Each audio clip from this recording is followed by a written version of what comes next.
A personal statement can be a stressful part in your university application process, as it requires you to express your interest in the course that you want to study by linking it with your life experiences and the subjects that you're doing in your college or sixth form within only 4,000 characters, which is around a page long. Hi everyone, it's Take here. I'm currently studying architecture in London, and today I'll share with you my top tips on how to write a banging personal statement for your university application.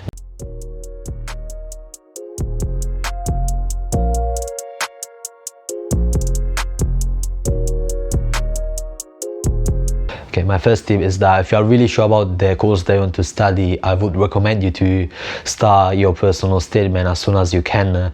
You don't have to write it all, but you can think about what you want to include, what you don't want to include, and think about, I don't know, what you want to include that you haven't done yet. So it'll give you enough time to do this specific activity that you want to include.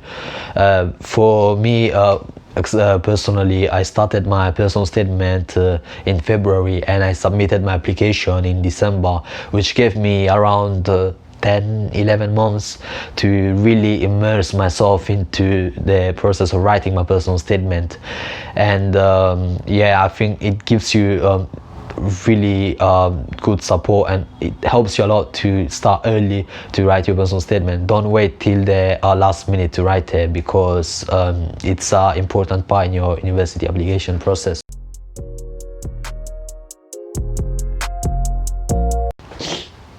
Okay, tip number 2 is that when you start writing your personal statement, don't obsess yourself to stay within the character limit, which is 4,000. You can write even double of the character, because at the end, after getting feedbacks from your teachers and after a couple of drafts, you'll always end up cutting out a lot of paragraphs. So yeah, don't stress too much about to stay within the character limits, and write as much as you want.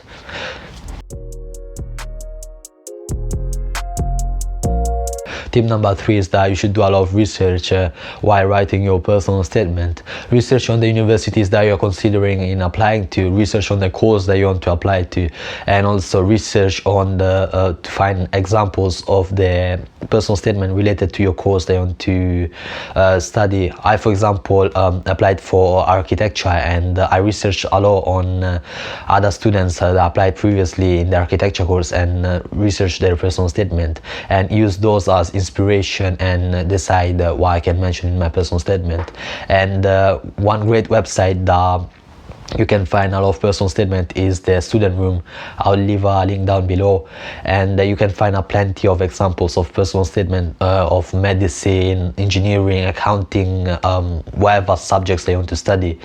And while going over those personal statement, question yourself, did this individual include a lot of extracurricular work in their personal statement, or if they talked a lot about their course, A-level course or BTEC course that they are studying.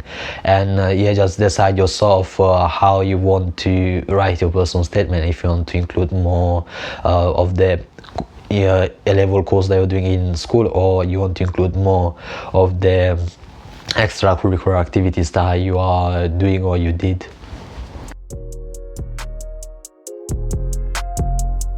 Okay, tip number 4 is that you should get as much feedback as you can from your teachers. If you don't have a good relationship with them, try to build one, because they can actually help you a lot in writing a really good personal statement.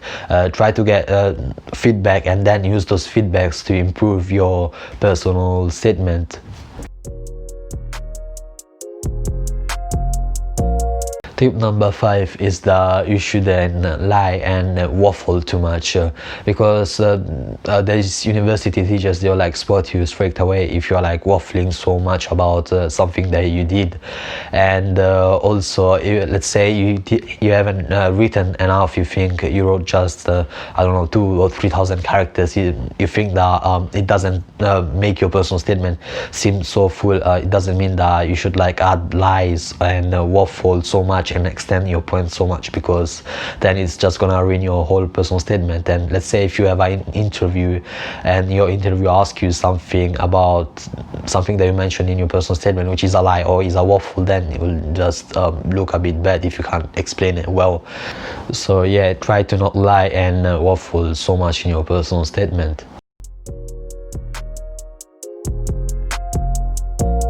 Tip number 6 is that keep it easy and simple to read. Don't mention words that are so long and really difficult to read, and most people, like 99% of the people, they don't know about it. And yeah, just keep it not simple English. Obviously don't make it so casual English, but yeah, keep it like simple and easy to read through.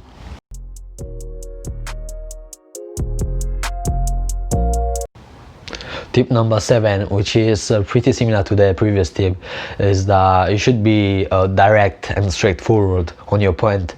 Don't extend it too much. Just be like, yeah, this is what happened and this is what inspired me. Don't try to extend it so much. Just be direct and straightforward on your personal statement, because you don't have that many characters.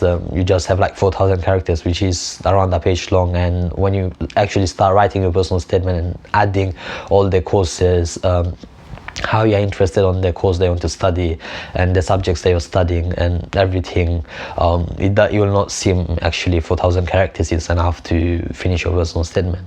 So yeah, just be direct and straightforward instead of just prolonging something that you can directly say.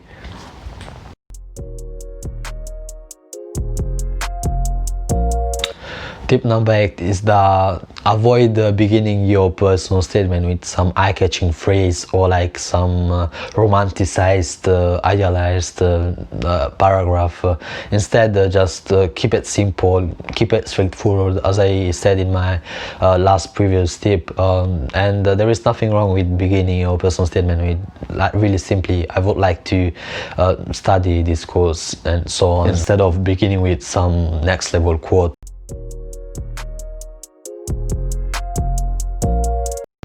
Tip number 9, I guess, yeah, tip number 9 is that avoid like try not to think so much about your past, your childhood, and how you can link it to the course they want to study.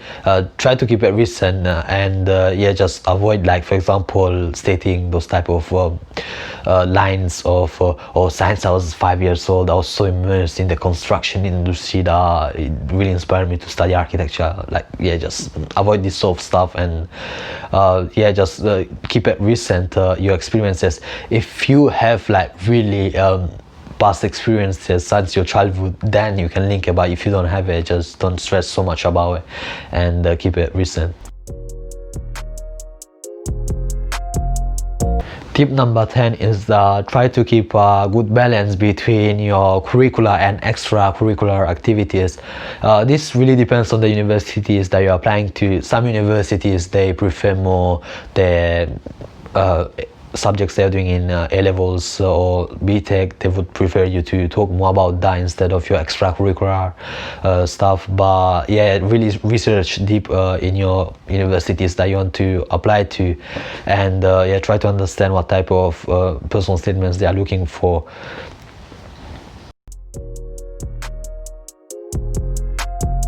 Tip number 11 is that don't explain so much about the context of something. For example, a book that you read and it inspired you so much.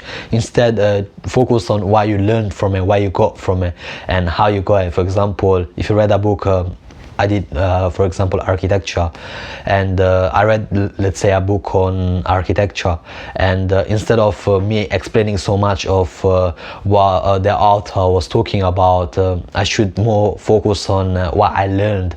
Just mention like a line or something really shortly what this book was about, but then really talk about what you got from it, what you learned and everything, instead of like really talking about what this talk or what this book was mentioning about.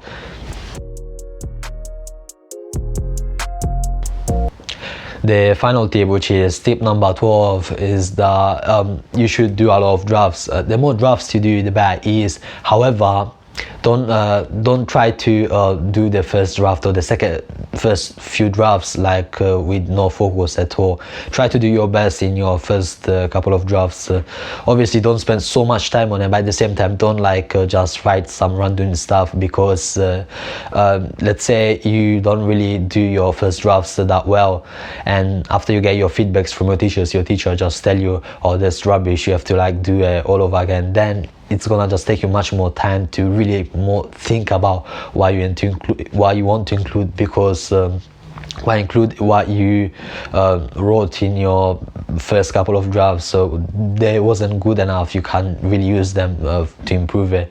Like, for example, let's say you wrote a really good first draft and your teacher, after getting some feedback, hopefully your teacher tells you, oh, you can keep these 2 paragraphs, they're really good. You can use those paragraphs as like skeletons for the next couple of drafts that you'll do, and you can write around those paragraphs. And it's good to do a lot of drafts, but at the same time try to focus, do your best in your first couple of drafts. If you made it so far, guys, thank you very much for watching, and obviously don't forget to subscribe, like this video, and also click that notification bell, because I'll be posting so many other videos which hopefully will help you with your university application. I'll share my experience as an architecture student and also my experience in my A-levels. So yeah, I'll see you in the next one.